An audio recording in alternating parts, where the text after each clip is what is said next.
अब आपको चीन की घबराहट दिखाते हैं। जब से भारतीय नौसेना में आईएनएस अरिघात परमाणु पनडुब्बी शामिल हुई है, तब से बीजिंग में बेचैनी है। उसने पहले तो आईएनएस अरिघात के इंडक्शन के समय हिंद महासागर से जासूसी की नाकाम कोशिश की। फिर चीन की प्रोपेगेंडा अखबार ग्लोबल टाइम्स के हवाले से आईएनएस अरिघात पर बौखलाहट सामने आई। आईएनएस अरिघात पर चीन से जुड़ी ये दोनों खबरें हम आपको इस स्पेशल रिपोर्ट में दिखाएंगे, लेकिन यहाँ आपके लिए समझने वाली बात यह है कि चीन आखिर इतना घबराया क्यों है। क्या उसे आईएनएस अरिघात में लगी बीजिंग किलर मिसाइल का डर है? इस रिपोर्ट से समझिए।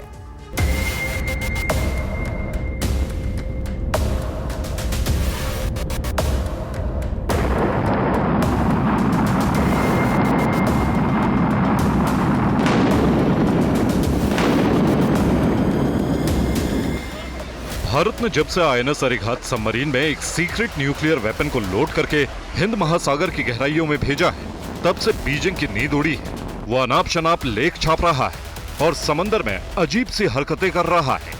ग्लोबल टाइम्स ने आईएनएस अरिघात पर कैसा आर्टिकल लिखा, पहले वो सुनिए। आईएनएस अरिघात के इंडक्शन पर चीन के सरकारी अखबार ग्लोबल टाइम्स की बौखलाहट साफ दिखी। ग्लोबल टाइम्स में एक लेख के जरिए चीन ने बिन मांगी नसीहत दी। उसने लिखा कि भारत परमाणु मिसाइल पनडुब्बी अरिघात की शक्ति की जिम्मेदारी को समझे और इस सबमरीन से चीन को न डराए। ग्लोबल टाइम्स ने यह लेख चीन के एक रक्षा विशेषज्ञ के हवाले से लिखा है।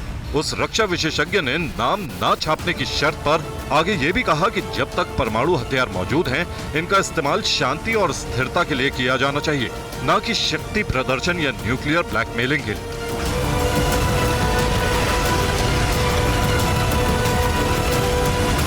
अब सवाल यह है कि चीन में आईएनएस अरिघात को लेकर इतनी खलबली क्यों मची है? क्योंकि उसका डर सिर्फ एक लेख के जरिए सामने नहीं आया, बल्कि खबर यह भी है कि 29 अगस्त को रक्षा मंत्री राजनाथ सिंह आईएनएस अरिघात को जब विशाखापट्टनम में भारतीय नौसेना को सौंप रहे थे, तब चीन ने अपने 3 जहाजों को हिंद महासागर में अरिघात की जासूसी के लिए उतारा था।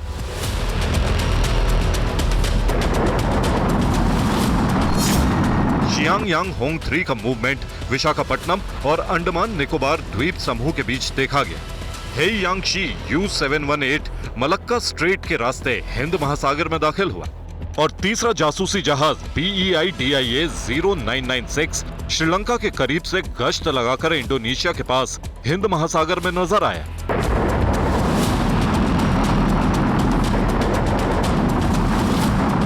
हालांकि हर बार की तरह चीन को यहां भी सिर्फ मायूसी हाथ लगी। भारत की सतर्कता और मुस्तैदी से उसे आईएनएस अरिघात से जुड़ा कोई भी डेटा हासिल नहीं हुआ।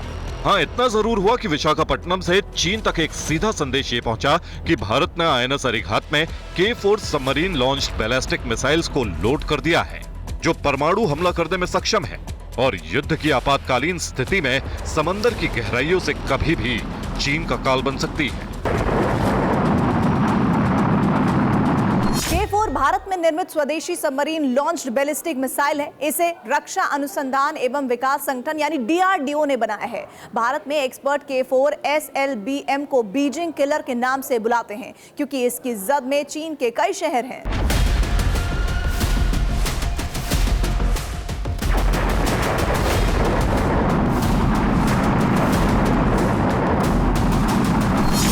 असल में K4 मिसाइल को बीजिंग किलर इसकी रेंज की वजह से कहा जा रहा है, जो 3500 किलोमीटर से लेकर अधिकतम 4000 किलोमीटर तक है। और आईएनएस अरिघात के हिंद महासागर में तैनाती के बाद चीन के बीजिंग, शंघाई, चेंगडू, जिनान और वुहान जैसे शहर K4 की न्यूक्लियर जद में होंगे। रेंज के अलावा K4 मिसाइल की खासियत ये भी है कि इंटरमीडिएट रेंज की एक K4 SLBM अपने साथ 2000 किलो तक के हथियार ले जा सकती है। आईएनएस अरिघात में इसे पावर देने के लिए ठोस रॉकेट बूस्टर का इस्तेमाल किया गया है और इसे 20 मीटर गहरे पानी में लॉन्चर से छोड़ सकते हैं। Navigation system state of art है, जीपीएस से भी चलते हैं और नैव आईसी से भी चलते हैं। अगर देखा जाए तो इसके आने से इंडियन आर्मी का दबदबा इंडियन ओशन और साउथ चाइना सी में एक बड़ा अच्छा हो सकता है, to counter China, to counter Pakistan.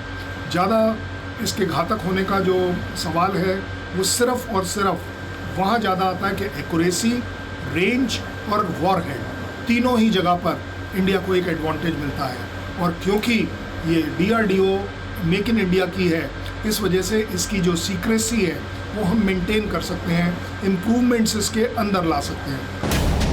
K4 SLBM की इन्हीं शक्तियों की वजह से अंदाजा लगाया जा सकता है कि चीन इतना क्यों डरा हुआ है।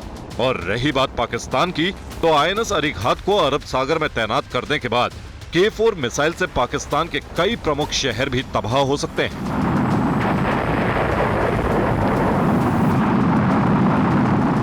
वैसे चीन और पाकिस्तान को यह भी जान लेना चाहिए कि INS अरिघात में 1-2 नहीं बल्कि 4 Beijing killer K4 missiles load है। इनके अलावा INS अरिघात में 12 K15 मिसाइलें भी तैनात होंगी, जिनकी रेंज 750 किलोमीटर है। K15 की पावर सुनकर भी दुश्मनों के दिल दहल जाएंगे। K सीरीज की ये मिसाइल भी K4 की तरह SLBM ही है, यानी सबमरीन से लॉन्च होने वाली घातक मिसाइल है।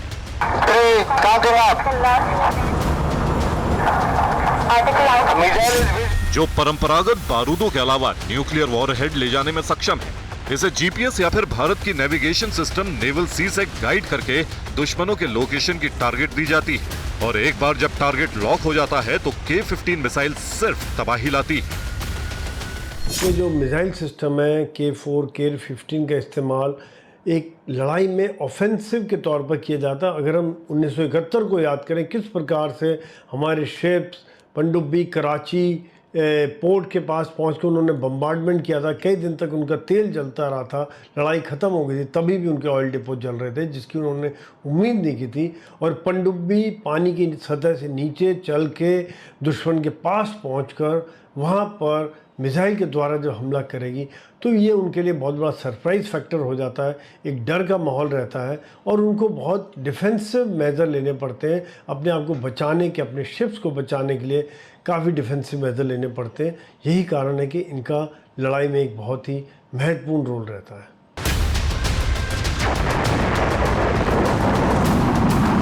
K15 को INS अरिघात से पहले INS अरिहंत पर लोड किया जा चुका था, यानी देश की दोनों न्यूक्लियर सबमरीन इस समय K15 SLBM से लैस है। और भविष्य से जुड़ी बड़ी जानकारी यह है कि भारत अपनी न्यूक्लियर सबमरीन्स में क्रूज मिसाइलों की तैनाती पर भी तेजी से काम कर रहा है।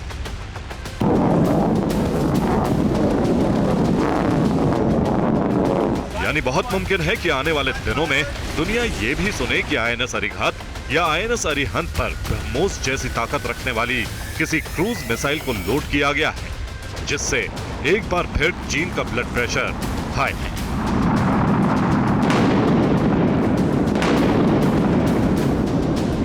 Bureau report, TV9 Bharatvarsh.